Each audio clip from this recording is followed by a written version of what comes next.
ሰላም እጅጉን የተወደዳችሁና የተከበራችሁ የአሁኑ ስፖርት አድማጭ ተመልካቾቻችን እንደምን ዋላችሁ። የዕለተ ሐሙስ የከሰዓት ስፖርታዊ መረጃዎችን ከአሁን ስፖርት ይዘን መጥተናል።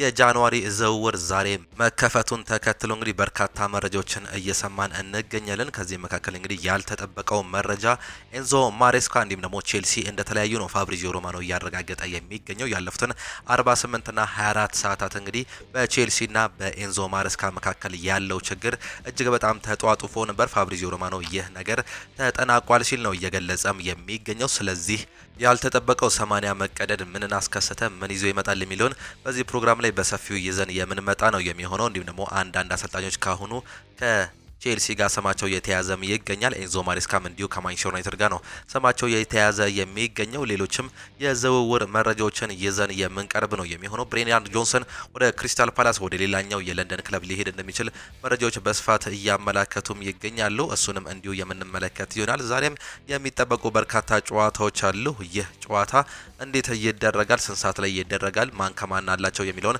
በስፋት የምንመለከት ነው የሚሆነው። የተወደዳችሁና የተከበራችሁ አድማጮቻችን ከእናንተ የሚጠበቀው ሰብስክራይብ በማድረግ የቤተሰባችን አባል እንዲሆኑ እንጋብዛችኋለን። ላይክ በማድረግ ደግሞ እንድታበረታቱን ነው የምንጠይቃችሁ። ሁሌም አዳዲስና ትኩስ ስፖርታዊ መረጃዎችን ለማግኘት አሁን ስፖርት ምርጫችሁ ይሁን እንላለን። እኛ ቀጥታ ወደ ፕሮግራሞቻችን አለፍን። ዛሬም የፌስቲቭ ፔሪየድ የእንግሊዝ ፕሪሚየር ሊግ ተጠባቂ ጨዋታዎች አሉ። አራት ያክል ጨዋታዎች ምሽት 4 ሰዓት ተኩል እንዲሁም ምሽት 5 ሰዓት ላይ ሁለት ጨዋታዎች እንግዲህ የሚደረጉ ይሆናሉ።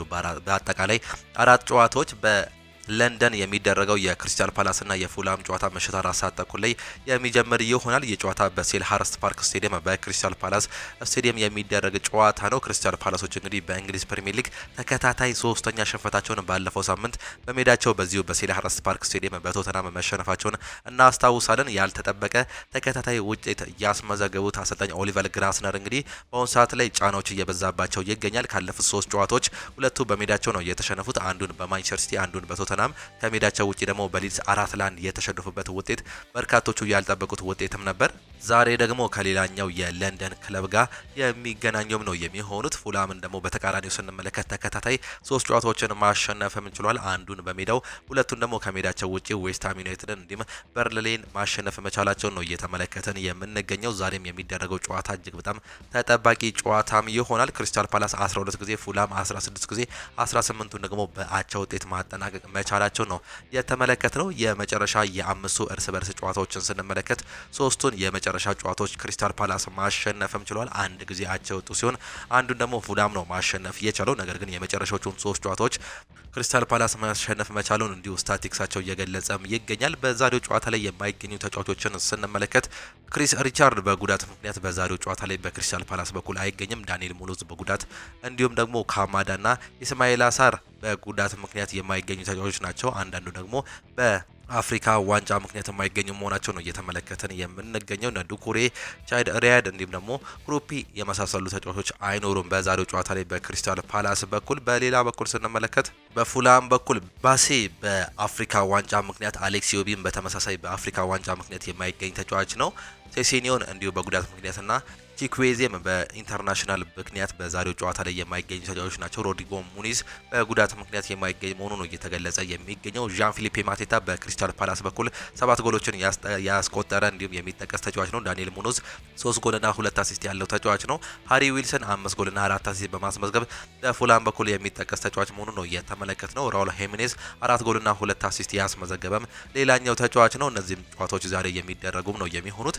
በአንፊልድ ሊቨርፑል ሊድስ ዩናይትድ የሚያስተናግድበት የ19ኛ ሳምንት የእንግሊዝ ፕሪሚየር ሊግ የሁለተኛ ሲዝን የመጀመሪያ ጨዋታቸውን በአንፊልድ የሚያደርጉም ይሆናሉ። አሰልጣኝ አርኔ ስሎት በተለይም ያለፉትን ተከታታይ ጨዋታዎች ማሸነፋቸውን ተከትለው ሊቨርፑሎች እንግዲህ ጥሩ ደረጃ ጥሩ ለውጥን እያሳዩም ይገኛሉ። ካለፉት 5 ጨዋታዎች 3ቱን ተከታታይ ማሸነፍም ችለዋል። በተቃራኒው በሊድስ ዩናይትድ በኩል ስንመለከት በ3ቱ አቻ የወጡ ሲሆን በሁለቱ እንዲሁ ማሸነፍ ችሏል። ከ5ቱ የመጨረሻ ጨዋታዎች ዛሬም የሚደረገው የአንፊልድ ጨዋታ ይጠበቃል። በተለይም እንግዲህ ሊድስ ዩናይትዶች ያለፉትን ተከታታይ ጨዋታዎች አለመሸነፋቸውን ተከትሎ ጥንካሬያቸውን እንዲሁ እያሳዩም ይገኛሉ። ከዚህ በፊትም እንግዲህ በሜዳቸውና በደጋፊዎች ፊት ከሊቨርፑል ጋር ያደረጉትን ጨዋታ 3 አቻ በሆነ ውጤት ነበር ማጠናቀቅም የቻሉት። ይህን ጨዋታ በርካቶቻችን የምናስታውሰውም ጨዋታም ነበር። እንዲሁ 2-0 ሲመራ ቆይቶ 2 አቻ መሆን ቻለ ሊቨርፑል እንዲሁም 3-2 መምራት ችሎ ነበር። በስተመጨረሻ በተቆጠረበት ጎል ነበር 3 አቻ በሆነ ውጤት ማጠናቀቅ መቻሉን የምናስታውሰው። ዛሬም እንዲሁ ሌላ ፈተና በሜዳቸው ይገጥማቸዋል ተብሎ ይጠበቃል የአርኔ ስሎቱ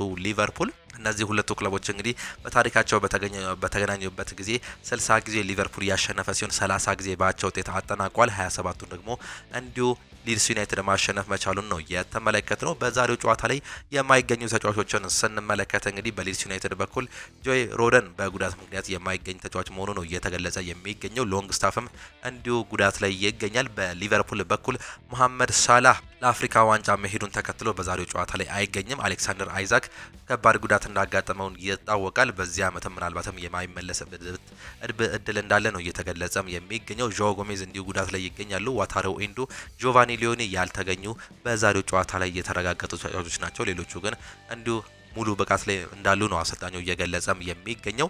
ሁጎ ኤኪቲኬ 8 ጎልና 2 አሲስት በማስመዝገብ እንግዲህ በሊቨርፑል ቤት እጅግ በጣም ድንቅ አቋሙን እያሳየም ይገኛሉ። ካለፉት 18 ጨዋታዎች 10 የጎል ተሳትፎ በእንግሊዝ ፕሪሚየር ሊግም ማድረግም ችሏል። ሳይጠበቅ እንግዲህ ጥሩ ዓመትን እያሳለፈ የሚገኝ ተጫዋች መሆኑን ነው እየተመለከትነው። በአፍሪካ ዋንጫ ምክንያት የማይገኘው መሐመድ ሳላ 4 ጎልና 3 አሲስት ያስመዘገበ ሲሆን ኮዲ ጋክፖ 4 ጎልና 3 አሲስት በተመሳሳይ ያለው ተጫዋች ነው። በሊድስ ዩናይትድ በኩል እንግዲህ ዶሚኒክ ካልቨርት-ሎይን በዚህ ዓመት ድንቅ አቋሙን እያሳየም ይገኛል።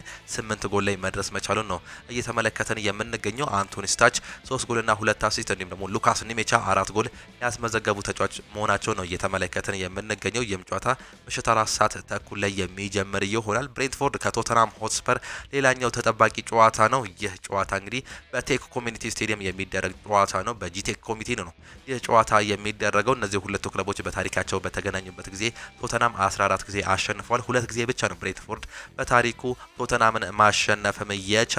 ይህም እንግዲህ ተከታታይ ጨዋታዎች ላይ ማሸነፍ አልቻለም። ካለፉት 5 ጨዋታዎች 4ቱን ቶተናም አሸንፈው አንዱን ግን በአቻ ውጤት ማጠናቀቅ መቻላቸው ነው የተመለከትነው። ቶተናም ሆትስፐር ካለፉት 5 ጨዋታዎች 2ቱን አሸንፈው 2ቱን ተሸንፈው አንድ አቻ እየወጣ ሲሆን ብሬንትፎርዶችን ስንመለከት 2 አሸንፈው 2 ተሸንፈው አንድ አቻ መውጣት መቻላቸውን በተመሳሳይ እየተመለከትን እንገኛለን። በዛሬው ጨዋታ ላይ ፔፕሳር በአፍሪካ ዋንጫ ምክንያት የማይገኝ ተጫዋች ነው። ሉካስ በርግቫል በጉዳት ምክንያት፣ ዴንሲ ኦዶጌ፣ ዶሚኒክ ሶላንኬ፣ ጀምስ ማዲሰን፣ ዮዋን ቢሱማ እንዲሁም ደግሞ ያን ክሎዞቪስኪ በጉዳት ምክንያት የማይገኙ ተጫዋቾች መሆናቸውን በቶተናም በኩል እየተመለከትን እንገኛለን። ዛሬ ከሜዳቸው ውጪ የሚከብድ ጨዋታ ይሆንባቸዋል ተብሎ የሚገመት ጨዋታ ነው። ምሽት 5 ሰዓት ላይ የሚደረገው ሰንደርላንድ ከማንቸስተር ሲቲ ሌላኛው እጅግ በጣም ተጠባቂ ጨዋታ ነው። ሰንደርላንዶች በዚህ ዓመት እንግዲህ ድንቅ አቋማቸውን እያሳዩ ቢገኙም ያለፉትን 2 ተከታታይ ጨዋታዎች ግን ማሸነፍም አልቻሉም። ካለፉት 5 ጨዋታዎች 3ቱን አቻ የወጡ ሲሆን አንድ ጨዋታ ብቻ ነው ማሸነፍ የቻሉት። በአንዱ ደግሞ ሽንፈት አስተናግዷል።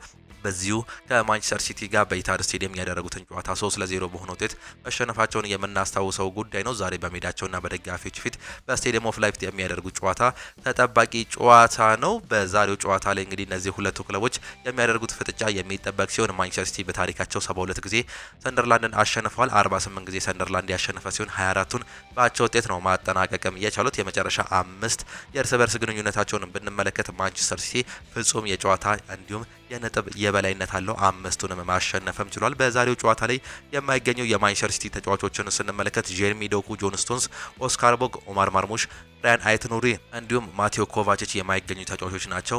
ኦማር ማርሙሽ እንዲሁም ሪያን አይትኑሪ በአፍሪካ ዋንጫ ምክንያት የማይገኙ መሆናቸው ነው እንዲሁ የተረጋገጠው። በሰንደርላንድ በኩል እንደ ሬኔልዶ እንዲሁም ደግሞ ታላቢ ትራውሬ የመሳሰሉ ተጫዋቾች ወደ 5 ነው 6 የሚጠጉ ተጫዋቾች እንግዲህ በአፍሪካ ዋንጫ ምክንያት ነው የማይገኙት። እነዚህ ሀቢብ ዲያራ እንዲሁም ማሱኩ የመሳሰሉ የቤስት 11 ተጫዋቾች እንግዲህ በዛሬው ጨዋታ ላይ አለመኖራቸውን ተከትሎ ሰንደርላንዶች ይፈተናሉ ተብሎ እንደሚጠበቅ ነው እየተገለጸም የሚገኘው። ማንቸስተር ሲቲ ይህን ጨዋታ የሚያሸንፍ ከሆነ ዳግም በ2 ነጥብ ያደርገዋል የእንግሊዝ ፕሪሚየር ሊግ ልዩነቱን ከአርሰናል ጋር 2ኛ ደረጃ ላይ በመቀመጥ ጨዋታ 5 ሰዓት ላይ የሚጀምር ጨዋታ መሆኑን ነው እየተመለከተን የምንገኘው። ወደ ሌሎች መረጃዎቻችን ስናልፍ ደግሞ እንግዲህ በአሁኑ ሰዓት ላይ እየሰማን የነበረው እንዲሁም ደግሞ ያልተጠበቀው መረጃ እንግዲህ ቼልሲዎች ኤንዞ ማሪስካን ማሰናባታቸው ነው እየተሰማም የሚገኘው። ኤንዞ ማሪስካ ከቼልሲ ጋር ይለያያሉም ተብሏል። የለንደኑ ክለብ ቼልሲ ከአሰልጣኝ ኤንዞ ማሪስካ ጋር በጋራ ስምምነት ለመለየት መወሰናቸው ነው የተገለጸው። በአሰልጣኙ እንዲሁም ክለብ አመራሮች መካከል ያለው ግንኙነት እንዳበቃለት ለአሰልጣኙ ቅርብ የሆኑ ምንጮች እየገለጹም ይገኛሉ። ይህንን ተከትሎ አሰልጣኝ ኤንዞ ማሪስካ እንዲሁም ከቼልሲ ስምምነት ለመለየት ከወሰኑ ውሳኔ መድረስ መቻላቸው ተገልጿል። ቼልሲ አሁን ላይ አዲስ አሰልጣኝ ለመሾም ስራዎች እየሰሩ እንደሚገኙ ነው እየተገለጹም የሚገኙት። በአሁኑ ሰዓት ላይ እንግዲህ ከሚሰሙ መረጃዎች መካከል የስትራስቡርጉ አሰልጣኝ ሊያም ሮሴን በቀዳሚነት እየመሩ መሆናቸው እየተገለጸ ሲሆን ሌላኛው የክሪስታል ፓላስ አሰልጣኝ ኦሊቨር ግላስነር በቼልሲ አሰልጣኝ ዝርዝር ውስጥ እንደሌሉ እየተጠቆመም ይገኛል። ከዚህ በፊት አንዳንድ መረጃዎች ምናልባትም ኤንዞ ማሬስካ የሚለቁ ከሆነ ተተኪ ሆነው ይገባሉ ተብሎ ተጠብቆም ነበር። ነገር ግን ኦሊቨር ግላስነር በቼልሲ ቤት የማይፈለጉ ተጫዋች አሰልጣኝ መሆናቸው እየተገለጸም ነው የሚገኘው። ምናልባትም እጩ ውስጥ የሚካተቱ ከሆነ ግን እድላቸው ይኖራል አይኖርም ዴቪድ ኦርነስቴን እስካሁን ድረስ የተረጋገጠ ጉዳይ አይደለም። እስካሁን ድረስ ምንም አይነት ግንኙነት የላቸውም ሲል ነው እየገለጸም የሚገኘው። የኤንዞ ማሬስካ ከቼልሲ ጋር መለያየታቸውን ተከትሎ እንግዲህ አንዳንድ ስታቲክሳቸውን ስንመለከት 92 ጨዋታዎችን ማድረግም ችሏል። 55 ድሎችን፣ 16 አቻዎችን እንዲሁም ደግሞ 21 ሽንፈቶችን ማስመዝገብ መቻላቸውን ነው በእንግሊዝ ፕሪሚየር ሊግ እየተመለከትን የምንገኘው። የቼልሲ መግለጫን ስንመለከት ኤንዞ በክለቡ በነበረው ቆይታ ቡድኑ በዩኤፋ ኮንፈረንስ ሊግ እንዲሁም በዩኤፋ የዓለም ክለቦች ዋንጫ ለስኬትም መርቷል። እነዚህ ስኬቶች የክለቡ የቅርብ ጊዜ ታሪክ አስፈላጊ አካል ሆነው ይቆያሉ። በክለቡ ውስጥ ላበረከተው አስተዋጽኦ እናመሰግናለን። በአራት ውድድሮች ውስጥ አሁንም ለቁልፍ ግቦች የምንጫወት በመሆኑ እንዲሁም ይህንን የሻምፒዮንስ ሊግ ተሳትፎን ማመጣጠን የሚሳካ መሆን ጉዳይ አይደለም ሲሉ እየገለጹም ይገኛሉ። ኤንዞ እንዲሁም በክለቡ ለውጥ ለማድረግ ቡድኑ የውድድር ዘመኑን ወደ ትክክለኛው መስመር ለመመለስ የተሻለ እድል ይሰጠዋል ብለው እንደሚያምኑ እየገለጹ ሲሆን ለኤንዞ የወደፊት ህይወትም መልካሙን እንመኛለን ሲል ቼልሲዎች እንዲሁ መግለጫ ማውጣታቸው ነው እየተገለጸም የሚገኘው። ቼልሲ በሚቀጥሉት ጥቂት ቀናት ወይም ደግሞ ካስቆጠሩት ዝርዝር ውስጥ አንዱን አሰልጣኝ ያደርጋል ተብሎም ይጠበቃል። ይህም እንግዲህ የስትራስቡርጉ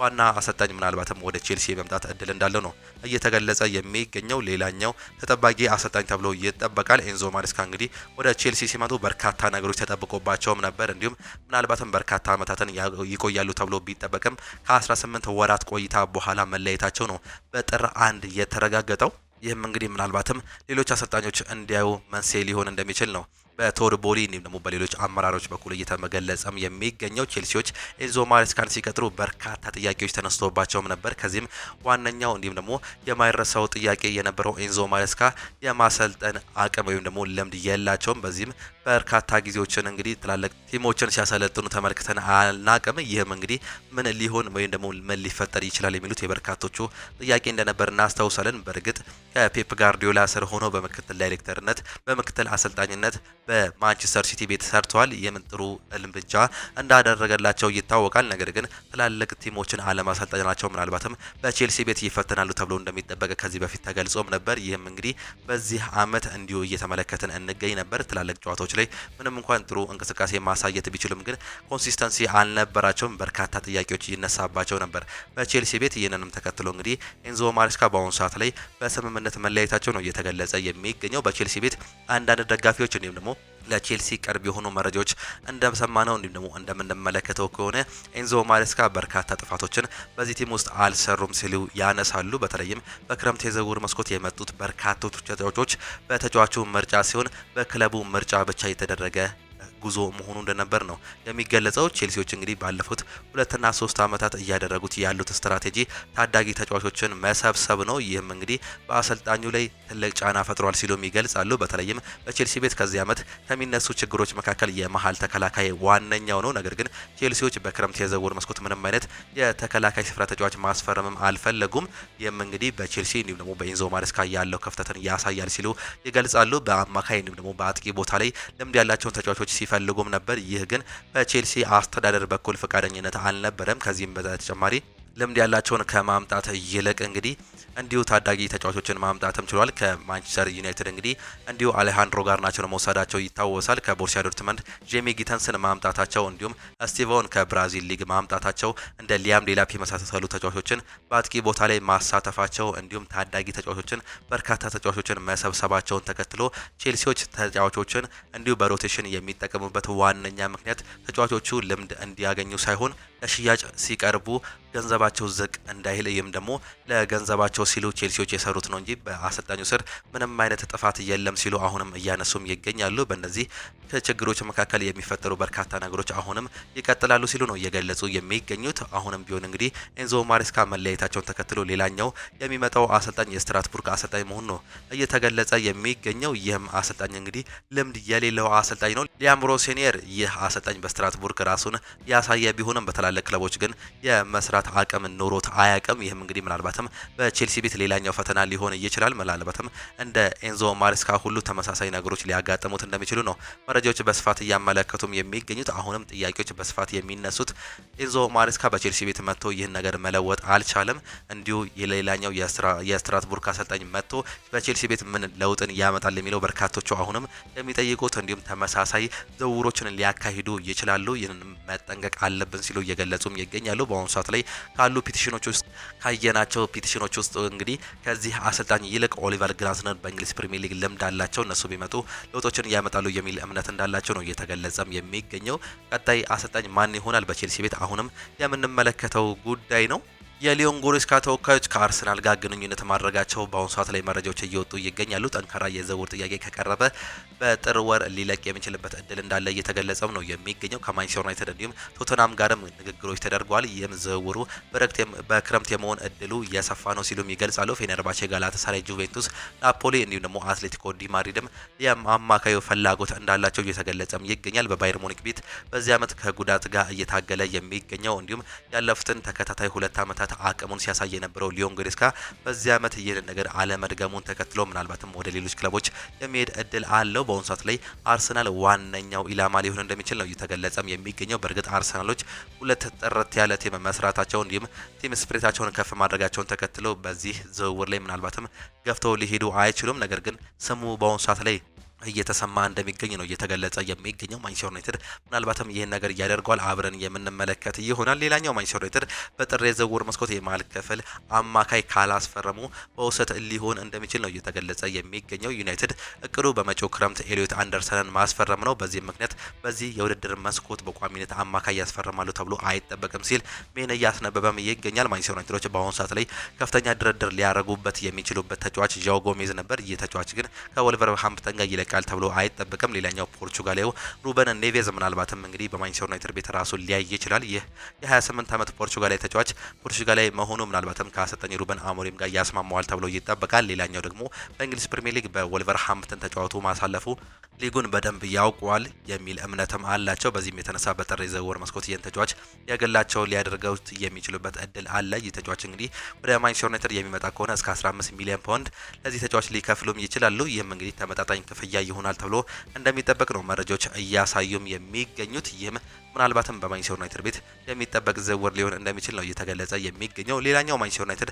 ያም ዲያማንዴን እየፈልጓል የሚሉ ዘገባዎች እየሰማን እንገኛለን። ማንቸስተር ዩናይትድ ያን ዲያማንዴን በንቃት ከሚከታተሉ ክለቦች መካከል አንዱ መሆኑን በተጫዋቹ ላይ ፍላጎት ማሳየቱ ነው የስካይ ስፖርቱ ጋዜጠኛ እየገለጸም የሚገኘው። ሆኖም ሴሜኒዮን በማንቸስተር ሲቲ እንደተቀማ ሌሎቹ ክለቦችን አሁንም ቢሆን ከዚህ ዝውውር ለማውጣት ማንቸስተር ዩናይትድ አቅም አለው ወይ የሚለው ሌላኛው ጥያቄ ነው ሲል ይገልጻል። በጥር ያን ዲያማንዴን ለማስፈረም የሚንቀሳቀሱ ከሆነ ማንቸስተር ዩናይትድ በቀጥታ ወደ ተጠባጭ እርምጃዎች መሄድ አለበት ሲል የስካይ ስፖርቱ እየገለጸም ይገኛል። አርቢ ሌፕዚግም ይህን ተጫዋች እንግዲህ ለመልቀቅ እስከ 62 ሚሊዮን ፓውንድ ሊጠይቅ የሚችልበት እድል እንዳለ ነው እየተገለጸ የሚገኘው። ይህም ይሆናል ወይስ ደግሞ አይሆንም አሁንም ድረስ ያልተረጋገጠ ጉዳይ ነው ሲሉ እየገለጹም ይገኛሉ። ማንቸስተር ዩናይትድ በጥር የዝውውር መስኮት ግን ተጫዋቾችን ያስፈርማሉ ተብሎ እንደማይጠበቅ አሁንም በሌሎች እንዲሁ መገናኛ ብዙሃን እየሰማን እንገኛለን። በውሰት ብቻ ነው ይህ ሊሆን የሚችለው ወይም ደግሞ ትልቅ እድል ሊፈጠር ይገባል ሲሉ እየገለጹ እንደሚገኙ መረጃዎች በስፋትም እያመላከቱም ይገኛሉ። ይህም የተረጋገጠ ጉዳይ ነው ሲሉ እየገለጹም ይገኛሉ። ሌላኛው ሊቨርፑል ከማንቸስተር ዩናይትድ ጋር ስሙ እየተያዘ የሚገኘው የአርቢ ሌፕዚጉን የክንፍ መስመር ተጫዋች ያን ዲያማንዴን በቅርበት እየተከታተሉ ይገኛሉ ሲሉም ይገልጹታል። በተጨማሪም ክለቡ ለሼፊልድ ዌድነስዴይ የ17 ዓመት የግራ ተከላካይ ዮዋ ኦስላ የዝውውር ጥያቄ ማቅረባቸው ሲሞንስ ጆንስ ሜል ስፖርት ላይ እያስነበበም ይገኛል። ይህ ተጫዋች እንግዲህ በሊቨርፑል ራዳር ውስጥ እንዳለ የተገለጸ ተጫዋች ሲሆን ምናልባትም ማንቸስተር ዩናይትዶች እንዲሁም ሊቨርፑሎች በዚህ ወሳኝ ተጫዋቹ ላይ ራሳቸውን እንዲሁ ሲሞክሩ ይታያሉ ተብሎ እየተገለጸም ይገኛል። ሌሎች መረጃዎችንም ስንመለከት ሊቨርፑል በአሁኑ ሰዓት ላይ የአማካይ ስፍራ ተጫዋች የግላቸው ለማድረግ እንዲሁም ለማስፈረም ሙከራ ሊያደርጉ የሚችሉበት እድል እንዳለ እየተገለጸ የሚገኝበት እድል እንዳለም ነው እየሰማንም የምንገኘው። እጅጉን የተወደዳችሁና የተከበራችሁ የተወደዳችሁ አድማጮቻችን ዛሬ የነበረን ስፖርታዊ መረጃዎቻችን ይህንን እየመስሉ ነበር። ፕሮግራሞቻችንን እንዴት አያችኋቸው? ሀሳብ አስተያየታችሁን ኮመንት ቦክስ ላይ ልታጋሩ ትችላላችሁ። ዛሬ ምሽት 4 ሰዓት ተኩል እንዲሁም ምሽት 5 ሰዓት ላይ የሚደረጉ ጨዋታዎች አሉ። ክሪስታል ፓላስ ከፉላም ሁለቱ የለንደን ክለቦች ምሽት 4 ሰዓት ተኩል ላይ በሴልኸርስት ፓርክ ስቴዲየም የሚያደርጉት ጨዋታ ይጠበቃል። ሌላኛው በርካቶቹ የሚጠብቁት የሊድስ ዩናይትድ ከሜዳቸው ውጪ ከሊቨርፑል ጋር በአንፊልድ የሚያደርጉት ጨዋታ ነው። ሊድስ ዩናይትዶች እንግዲህ ያለፉትን ተከታታይ ጨዋታዎች ጥሩ ለውጦች እያሳዩም ይገኛሉ። ከሊቨርፑል ጋር ያላቸው የዛሬ ለውጥስ ምን ይመስላል የሚለውን አብረን የምንመለከት ነው የሚሆነው። እንዲሁም ብሬንትፎርድ ከቶተንሃም ሆትስፐር እንዲሁም ሰንደርላንድ ከማንቸስተር ሲቲ ጋር የሚያደርጉት የምሽት 5 ሰዓት ተጠባቂ ጨዋታዎች አሉ። እነዚህን ጨዋታዎች እንድታዩ እየጋበዘን የዛሬ የከሳት ፕሮግራሞቻችንን የምናጠናቀቅ ነው የሚሆነው። በአሁኑ ሰዓት ላይ እንግዲህ የእንግሊዝ ፕሪሚየር ሊግ እንዲሁም የሌሎች ሊጎች የጃንዋሪ ዝውውር መከፈቱን ተከትሎ በርካታ የዝውውር መረጃዎችን በጠዋት ፕሮግራሞቻችን ላይ ይዘን እንቀርባለን። እናንተም ሁሌም አዳዲስና ትኩስ ስፖርታዊ መረጃዎችን ለማግኘት አሁን ስፖርት ምርጫችሁ ይሁን ነው የምንለው። በነገው ጠዋት ፕሮግራሞቻችን እስከምንገናኝ ድረስ ግን ቻው ቻው፣ መልካም ጊዜ፣ መልካም ምሽት እንዲሆንላችሁ ተመኘን።